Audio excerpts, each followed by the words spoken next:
Have you ever read a sentence or paragraph in a book and thought, that's just beautiful writing, or it's good writing, but you can't quite put your finger on why that's the case? You know there's a magic that's going on in the craft and you want to touch it but can't quite.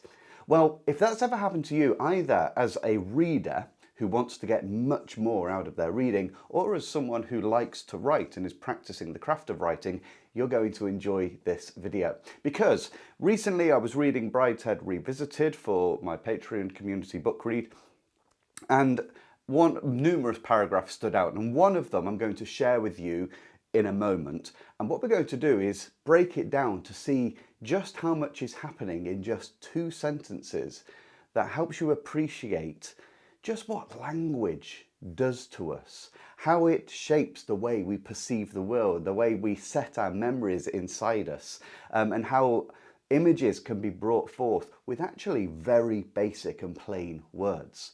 So let's read the paragraph from Brideshead Revisited by Evelyn Waugh, an absolute master of beautiful writing. Presently we drove on, in another hour were hungry.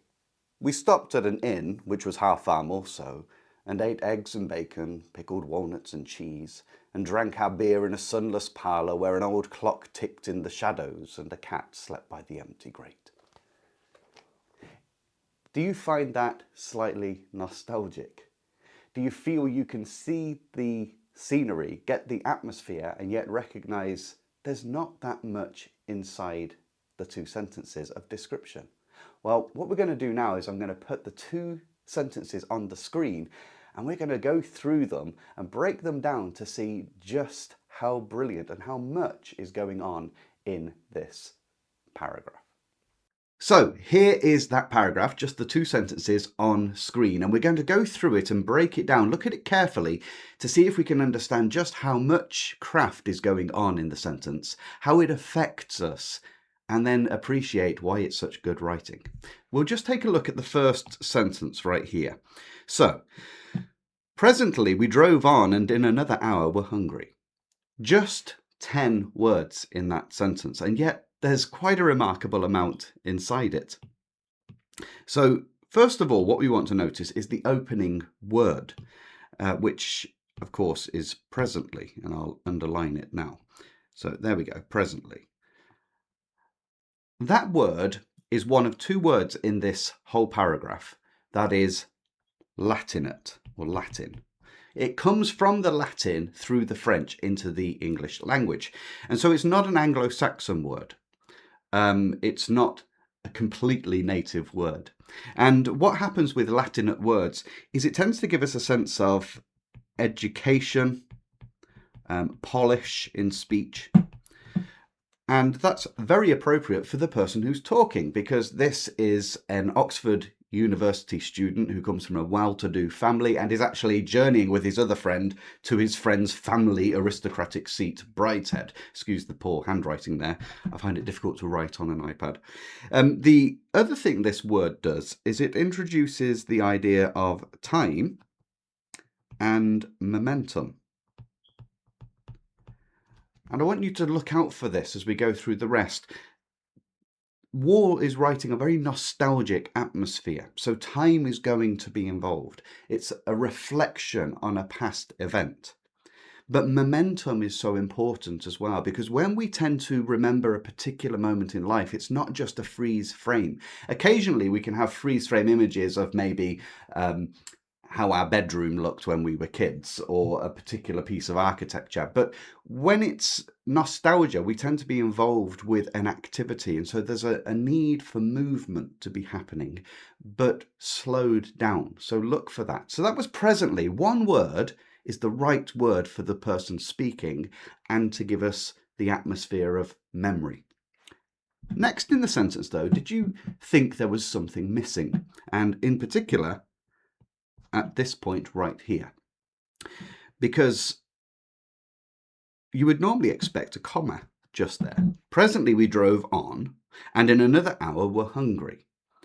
Well, a comma would be correct there, but actually grammatically, it's perfectly okay for there to be no comma as well. Now, whether this was Waugh deliberately leaving the comma or it was just the way he wrote, I couldn't say. But I do want to point it out anyway, because in modern writing, we would be encouraged to put a comma in that spot. But notice what it does when you're reading with the eyes. I'm trying to get the marker. Presently we drove on, and in another hour were hungry. We have this very faint bump from that comma. It's just something that slightly arrests our attention. Whereas, if you take it out, watch how more natural it becomes. Sorry, trying to get the rubber here, the eraser. We'll read it again. Presently we drove on, and in another hour were hungry. Do you notice how that stretches the feeling of the sentence? The bump is moved. What you could say is we have more flow going on in the paragraph. It's also more natural in speech, because when we talk, even to ourselves, we often run straight over where there should be pauses and commas. And so that is quite the lesson in visually presenting, and for the mind to just not have anything interrupt it. And what I want to point out about that is it makes the sentence stretch. And this gives us an idea, which I'm going to write down now, of a languorous atmosphere. This is a scene that takes place in June, summer. It's a summer journey. And you know those days where you feel lazy or you're just slow moving, languorous? This adds to it. This long 10-word sentence with no punctuation adds to that sense. Now let's move on to something else that also looks like it is missing. For instance, right here, why isn't there the word we? You may have personally thought, with our modern ear, that it sounded a little unusual to say, presently we drove on, and in another hour were hungry. Normally, we would naturally want to say, in another hour we were hungry. So why drop we out of this sentence? Well, it does actually achieve something. It removes the agent. So we is necessary in the sentence at the beginning because it's the subject of the line of the sentence, and all sentences need one. By not repeating we, it allows us not to draw attention to Charles and Sebastian, whose journey it is. We're not reminded, hey, look at me, we're performing this journey. Just dropping it out for a moment allows us to inhabit the space, because nostalgia is something we all have. Journeys are something we all have. So what we get here, it allows, I'll put it on screen, allows us to inhabit the scene rather than watch the scene through someone else. So that's just one sentence, and just those little details create a feeling, an atmosphere. But let's carry on. Let's go to the next sentence, which is a long one. We stopped at an inn which was half farm also, and ate eggs and bacon, pickled walnuts and cheese, and drank our beer in a sunless parlour where an old clock ticked in the shadows and a cat slept by the empty grate. A really long sentence. And that would be the first thing we would want to make a note on if we were making notes in a book, really. Oh, that was a bit awful, wasn't it? I jittered there. It doesn't matter. One sentence. Again, what does it do? Languorous. Nostalgia is stretched. Nostalgia to me is like memory trapped in amber or trapped in honey. You're pouring the memory out of your mind. It's got that golden glow about it, but it comes out slowly. It doesn't pour out like water. And the way that's achieved in this part is because all of the activity is in one long sentence. It's not broken up into rapid, broken parts, which if you want to create tension, you put a lot of full stops in. But let's just take a look at this first section. We stopped at an inn which was half farm also. This comment here, did you notice something about it? It's a detail but it's not over descriptive. Think of how others may have written this, how an average or poor writer, I'd say an average writer, would detail this. We stopped at an inn which was half farm also. The tiles were dilapidated with moss growing out of one chimney. The sheep were just down the lane outside of the farm gate, while chickens pecked about under the hedge, and the cobbles, worn and tumbled from centuries of horse and cart, were filled with rivulets of water as the dairymaid's washing of the dairy came down into the yard. See how we're trying to evoke an atmosphere by all of that description, but here's the thing about nostalgia that Waugh gets and allows us to inhabit. Instead of him telling us exactly everything about the building, he just says, which was half farm also. That's it.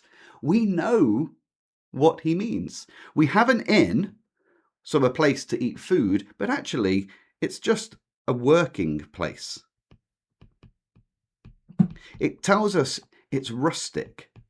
Remember we had the word presently up here, which signifies a slightly more well-to-do, polished kind of character, because it's not a word everyone would use. Presently, we did this.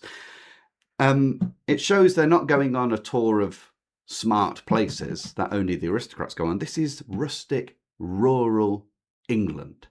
This gives a sense of the timeless, because the rural and the common is what makes time stand still. So a genius little lack of high description allows us to imagine an inn that could be a bit rustic and half farm also in our own mind. So you create the scene.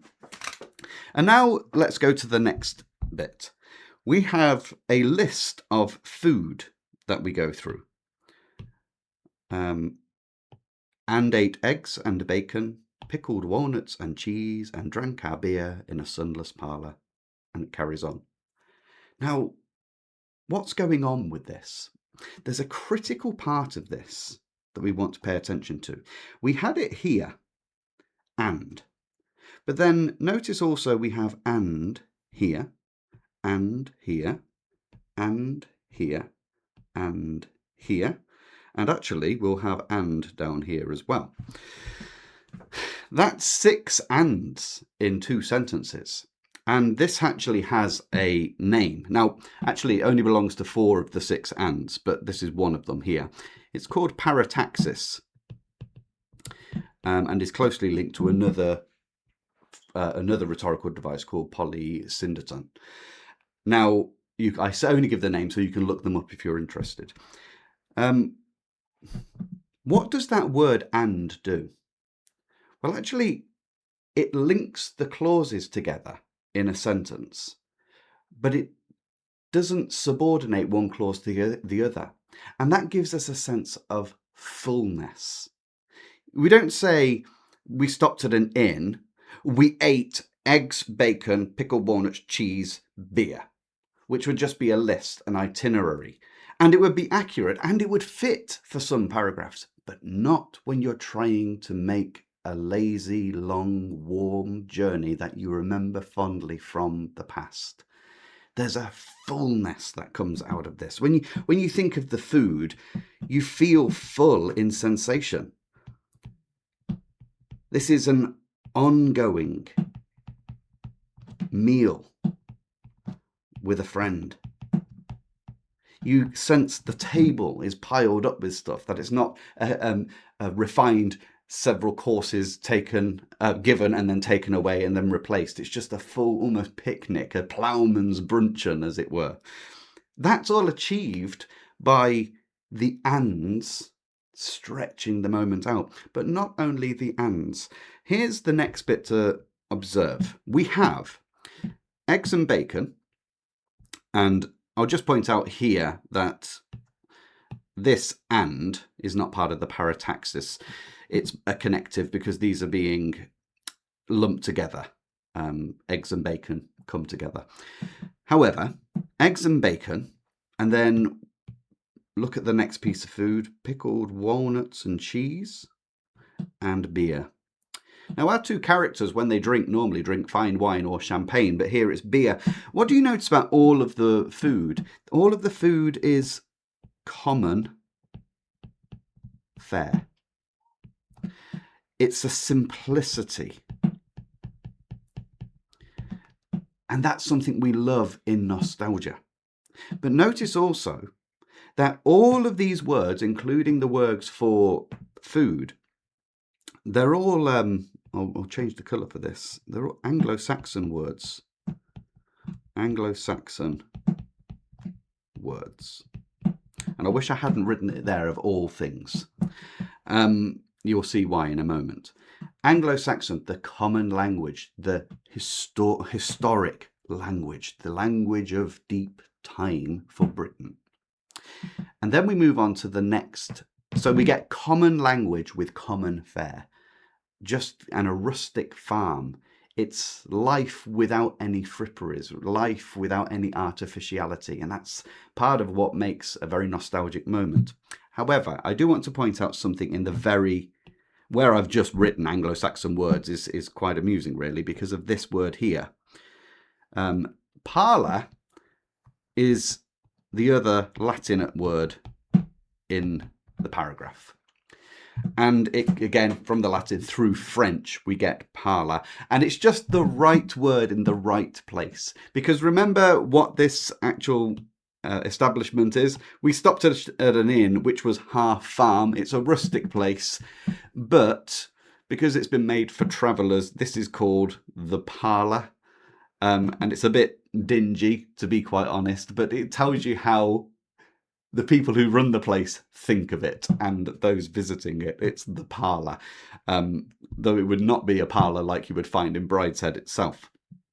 But let's look at the rest of this sentence then. So, a sunless parlour, where an old clock ticked in the shadows and a cat slept by the empty grate. There's quite a lot of loveliness about this. It's a hot day, but notice that the parlour is sunless, okay? We've gone inside, and again adds to the rustic nature of things. It's not a big glass frontage. By going to the parlour, by the way, we've been brought inside. So we started outside on a journey on a summer's day, and now we've gone into a sunless parlour. Maybe that gives you the sense of shade or coolness, perhaps, which might be quite refreshing here. But we've got a movie camera panning from outside and moving into the parlour. And from there, we get this lovely line, where an old clock ticked. I like the where in this, by the way.